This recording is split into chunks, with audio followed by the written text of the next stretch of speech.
그 신앙님 김만배 대화록 사건 관련해서 이제 뉴스타파 한상진 기자랑 그다음에 김용진 대표랑 이미 이제 불구속 기소가 됐고 한상진 기자는 지난주에인가 첫 재판을 받은 걸로 알고 있습니다.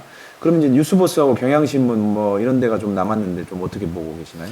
8월 중에는 네. 결론을 내지 않을까. 네. 그게 이제 그렇게 보이거든요. 지금 돌아가는 국면이라든가 이렇게 보면. 그리고 검찰총장이 9월 중에 임기가 끝납니다. 맞아요. 예. 네. 그렇기 때문에 8월 중에는 이걸 매듭 지을지 않을까 이렇게 전망을 하고 있는데 일단 그 뉴스타파 쪽은 전부 기소가 돼서 재판까지 지금 첫 번째 재판이 열렸지 않습니까?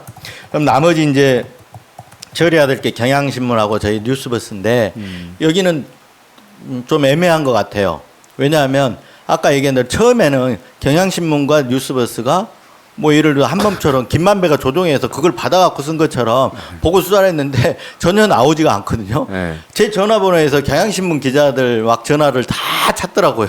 근데 제가 경향신문 사회부장이랑 연락해본 적도 없고 알지도 못해요. 네. 그런데 이게 이제 두 사람의 공통점이 있는지를 보려고 막 찾더라고요. 근데 안 나왔잖아요. 네. 그리고 배우도 지금 뭐 이렇게 안 나오다 보니까 이걸 어떻게 처리할지 저도 이렇게 주시하고 있는데 거기에 보면 이제 김만배 신앙님이 논의하는 과정에서 언론을 통한 배포, 언론을 통해서 배포하자, 확산시키자 김만배 프레임이 뭐냐면 윤석열을 낙선시키기 위해서 했다는 거 아닙니까? 그렇죠. 그래서 그 커피 타준 쪽이 뭐 저기 그때 부산저축은행 대출 브로커인 어떤 조우영 수사를 윤석열 검사가 무마했다. 이런 프레임을 갖고 정해놓고 다른 언론들한테 제공했다. 배포시키려고 이제 작업을 했다라는 게 검찰 프레임이거든요. 수사 프레임이거든요. 근데 이게 안 나왔는데 공소장에는 그렇게 돼 있어요. 네. 공소장에는 그게 적혀 있거든요. 근데 공소장이 이게 검찰은 좀 부끄러워해야 되는데 특별수사, 특수수사하는 사람들 공소장이 아니에요. 구상하고 계획하고 이게 무슨 검찰 옛날 공안 사건 수사하던 검사들이 쓴 것 같은 공소장이에요. 이 특수 사건 이런 사건 수사를 한 공소장 같으면 팩트들이 계속 나열이 돼야 되거든요. 팩트가 나와야 되거든요. 근데 여기는 구상하고 계획하고 그다음에 어떻게 했는지가 없어요. 그리고 나서 가운데가 비어 있는데 그 구상에 따라서 뉴스버스가 움직인 것처럼 이렇게 공소장이 구성이 돼 있어요. 그러니까 가운데가 비어 있잖아요. 김만배가 뭘 어떻게 했다는 게 없잖아요.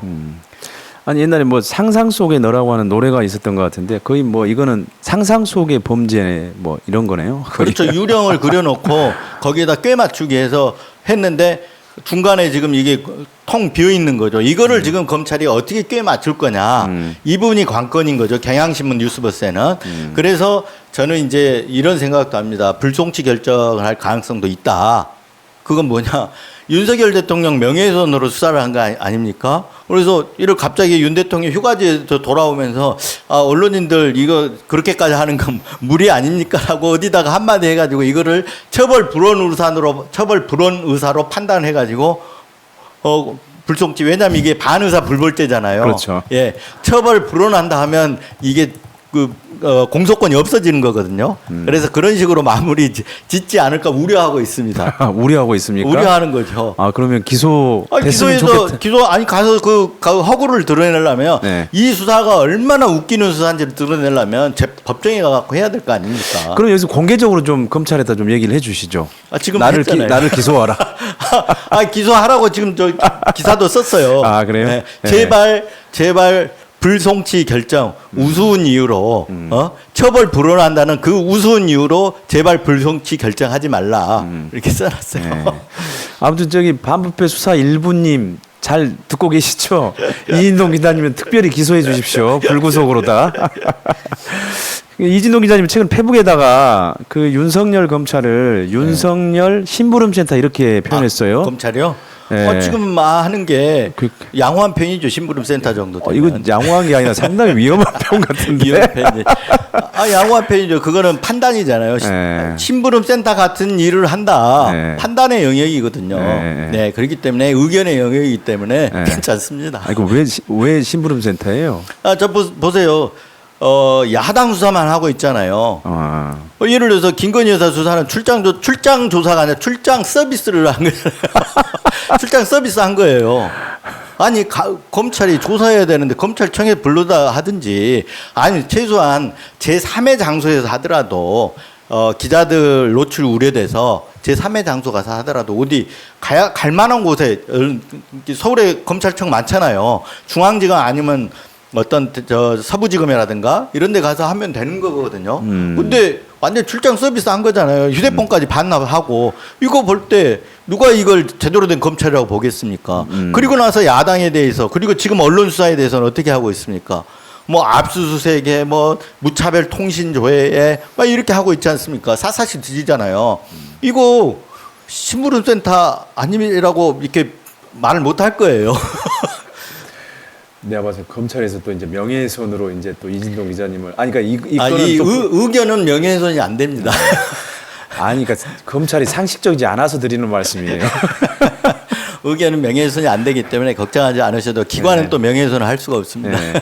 아무튼 이진동 기자님은 이제 또 같은 페북에다 올린 글에서 뉴스버스는 법정에서도 윤석열 명예훼손 수사가 얼마나 말도 안 되는 불법 수사이자 언론 탄압인지를 발가벗겨줄 만반의 준비가 됐다 이렇게 엄청나게 비장한 각오를 비장한 각오가 아니고 사실을 얘기한 거고요. 네. 아니 저도 그동안 수사를 받았잖아요. 네. 그렇기 때문에 검찰이 어떤 생각을 갖고 어떤 부분을 수사하고 이런 걸 다 알잖아요. 그래서 모든 거를 다 반박절을 다 준비를 해놨는데 불송치해가지고 되면은 그걸 이게 써먹을 방법이 없잖아요. 그런데 이게 보니까 그 김만배 신앙림 씨 그리고 이렇게 거기에 공소장에 보면 뉴스버스 저에 관련된 부분들이 상당히 중요하게 들어가 있어요. 그래서 제가 보기에는 아무래도 저는 따로 불송치 되더라도 김만배 신앙림 재판에서 증인으로 나갈 가능성이 저는 높다고 보거든요.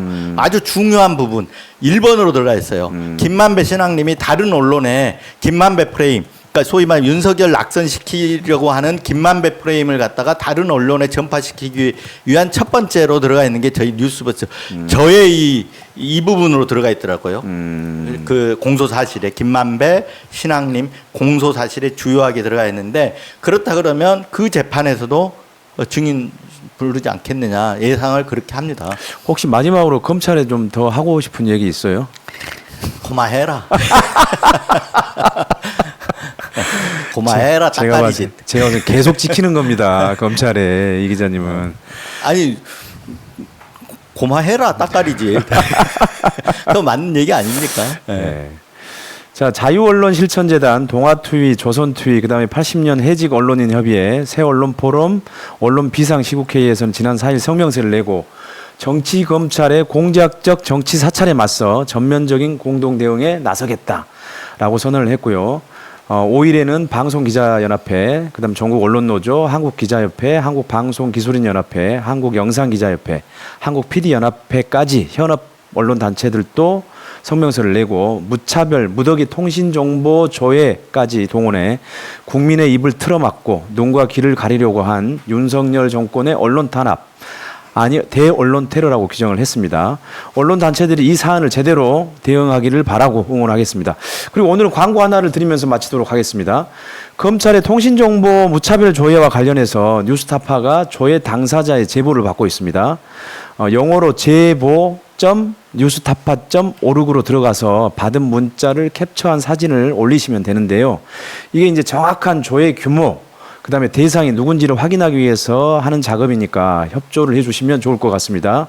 그리고 저는 개별적으로라도 가입된 통신사에 통신 조회를 한번 해봤으면 좋을 것 같아요. 예. 한마디 말씀드릴게요. 예. 그러니까 개인정보보호법을 보면 이렇게 돼 있습니다. 35조에 보면 정보 주체 우리가 각 다 정보 주체거든요. 정보 주체는 개인정보 처리자가 처리하는 자신의 개인정보에 대한 열람을 해당 개인정보 처리자에게 요구할 수 있습니다.